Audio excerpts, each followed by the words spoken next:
Hello and welcome to the Tepary bean class at the Warner's Hub in Warner Springs, California. Tepary beans are like our standard beans today, only they are a lot earlier. I'm taking a shot at this pronunciation. Bav.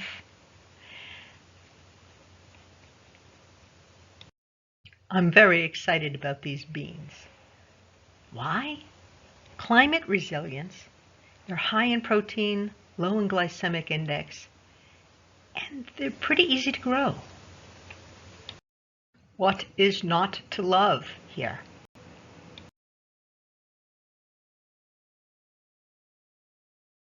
Their cultivation is done by selection over thousands of years in the Sonoran Desert, which is where our seeds came from. In class, I brought some cooked beans to taste.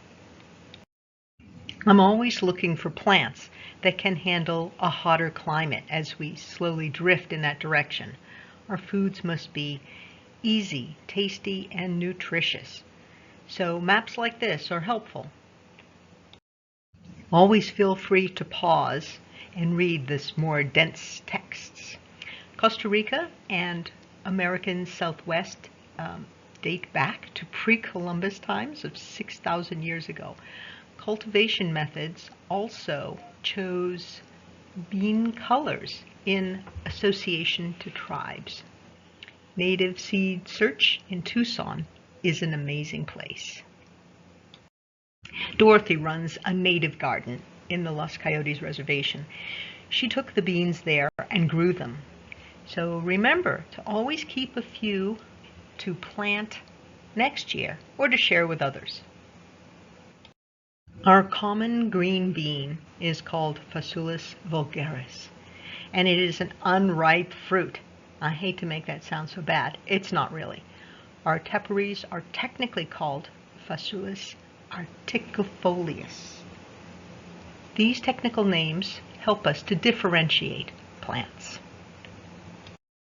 There are some good things about these green beans that make our lives easier. Frozen and canned options, for instance. Stringless, so you don't have to keep peeling them. You can grow them in whatever space you have, like dwarf, pole, or climbing beans.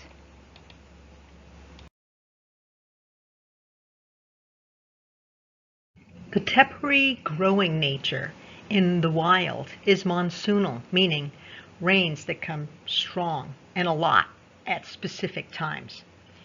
Deep water your plants and then let them be, meaning don't light water 3 times a week. They aren't accustomed to that. These amazing leaves even tilt to protect themselves from too much sun.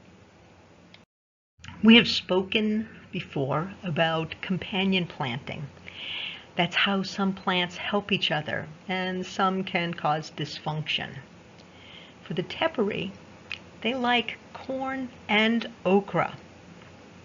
Three Sisters is a classic native planting style where corn, squash, and beans grow symbiotically together. It's always good to know what the bad side is. Teparies can have mosaic virus that can hurt other beans in your garden. And the only fix is to pull them all out and destroy the plants. This means no composting of them either. So here's how they grow. They get green leaves, then blossom, then pods. Once they're mature, they dry, they will be ready. And that's about 60 to 120 days. Oh, and don't water them once they start drying out. Pick them when they are dry.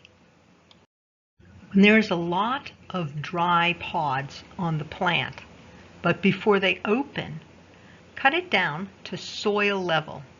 Separate the pods from the beans. You can do that on a tarp. Make sure that they are totally dry before storing them in a glass jar. Then compost the plants. This is a close-up photo of pods and beans. The one in the middle has opened naturally. It's always good to try things before planting them, like if you hate okra, don't waste your time and space on it. Cook up a bunch of Tepary beans and use them for salads, soups, and chili. You can mash them with herbs for a dip, and you can use them for a filling of tacos and burritos with some veggies and seasonings.